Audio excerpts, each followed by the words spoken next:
Happiness is that single and glorious thing which is the very light and sun of the whole animated universe, and where she is not, it were better that nothing should be.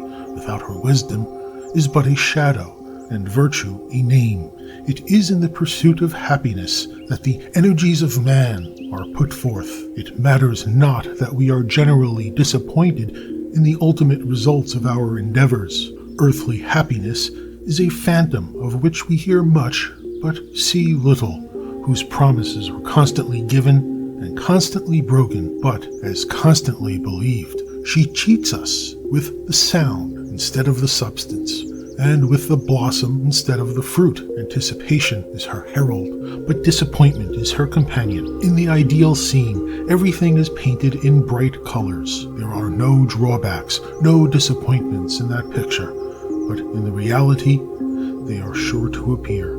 The anticipation of a pleasure may have lasted for weeks in the mind and have been dwelt on in all the endless variety of possibilities, while the reality lasts but a short time. Hence, the feeling of disappointment ensues. Hope immediately rallies the powers. We turn to new plans and begin again the round of anticipation, ending in disappointments. Happiness is much like tomorrow, only one day from us, yet never arriving. It is, in a word, hope or anticipation. In this life, we pursue it. In the future life, we hope to overtake it. It is the experience of all that, having realized our hopes, of whatever nature they may be, we are not satisfied. And it is well for man that he is so constituted, since satisfaction would be a bar to future efforts. We at once form new plans, grander and more comprehensive in their scope. We renew the struggle, press forward to their accomplishment, finding pleasure in the pursuit, if not in the possession. Perhaps nothing more plainly shows the diversity of the human mind than the different methods employed in this pursuit. Some seek it in the acquisition of wealth, others of power, others of fame. Some, by plunging into society, endeavor, by a giddy round of pleasure, to catch the same evanescent shadow that others seek by a life of solitude. No class or race of people exist but that have some characteristic mode in which they trust to secure happiness. The savage seeks it in hunting and fishing, in barbarous warfare, or in the rude war dance. National peculiarities are strongly shown in their ideas of what constitutes happiness. The light-hearted nations of the sunny South differing in this respect from their more serious northern neighbors. To be happy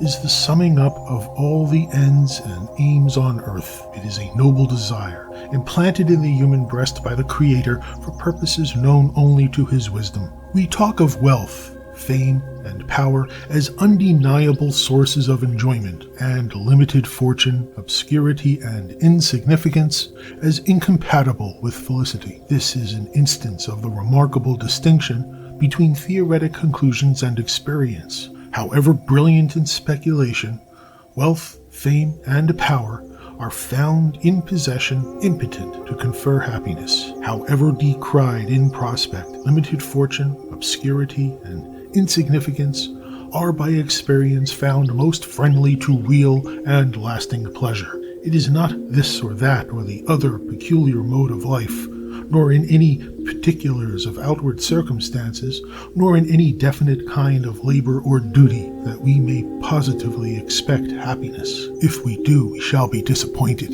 for it is not in our power to have things just our way, or to control our outward life just as we would. We live amid a multitude of influences we cannot altogether control, nor is it best we should. We must seek happiness in the right state of mind, in the legitimate labors, duties, and pleasures of life, and then we shall find what we seek, yet we may find it under very different circumstances from what we expected. It is much more equally divided than some of us imagine. One man may possess most of the materials, but little of the thing. Another man may possess much of the thing, but few of the materials. In this particular view, happiness has been compared To the manna in the desert, he that gathered much had nothing over, and he that gathered little had no lack. Therefore, to diminish envy, let us consider not what others possess, but what they enjoy. We may look for happiness in one direction, but find it in another, and sometimes where we expect the least we may find the most, and where we look for the most we shall find the least.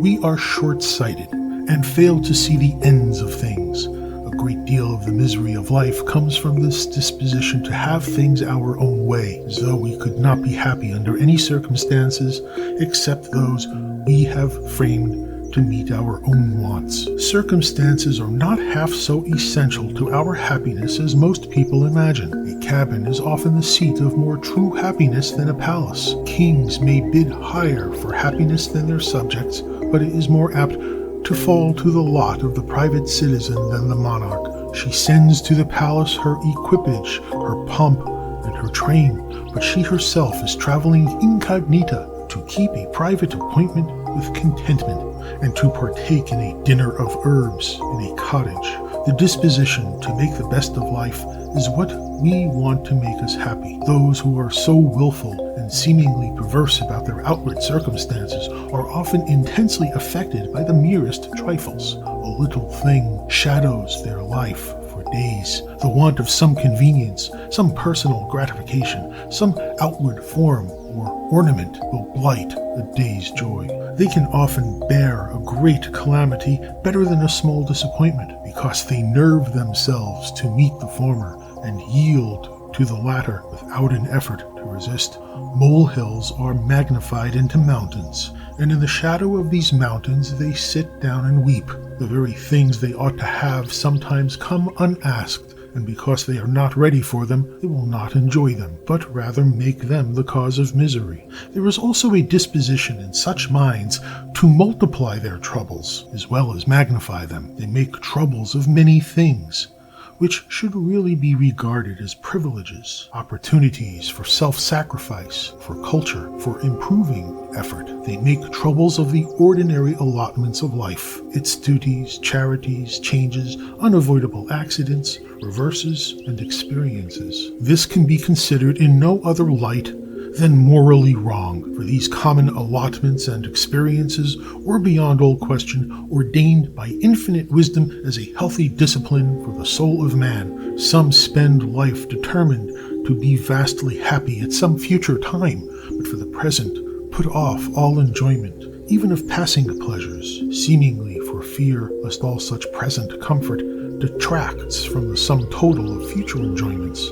They indeed acquire wealth or fame or the outward surroundings of happiness, but alas, too often the palmy days of life are gone, and the acquisitions from which they fondly hoped to gather much of human happiness form but the stately surroundings of real and heartfelt wretchedness. Happiness then should be as a modest mansion, which we can inhabit while we have our health and vigor to enjoy it, not a fabric so vast and expensive that it has cost us the best part of our lives to build it, and which we can enjoy only when we have less occasion for a habitation than for a tomb. Happiness is a mosaic composed of many small stones.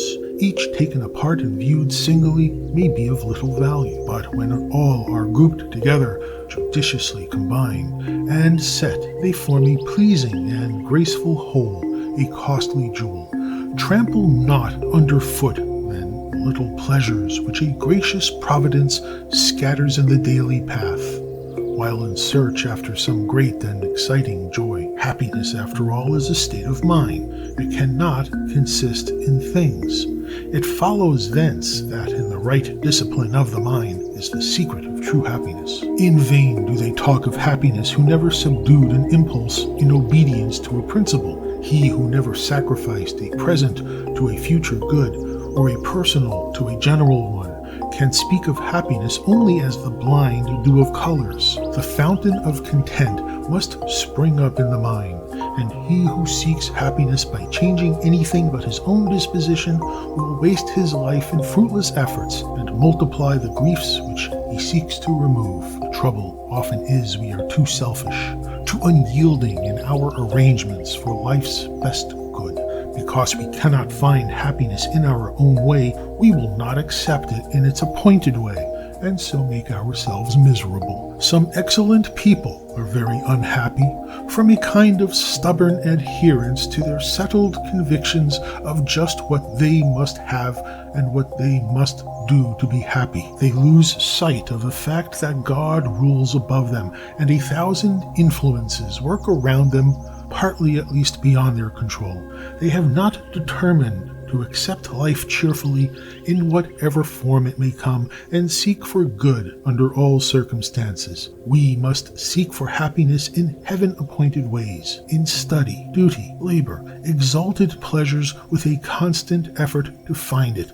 We must seek it in domestic and business life, in the relations we hold to our fellow men, and in the daily opportunities afforded us for discipline and self-sacrifice. If then you would be happy, possessing at least that measure of happiness which is vouchsafed to mortals, we must intelligently seek happiness, not by way of impulse, not seeking selfishly our own good, but with a forgetfulness of self, doing all the good we can, and with a thorough consecration of soul to the good of what we seek.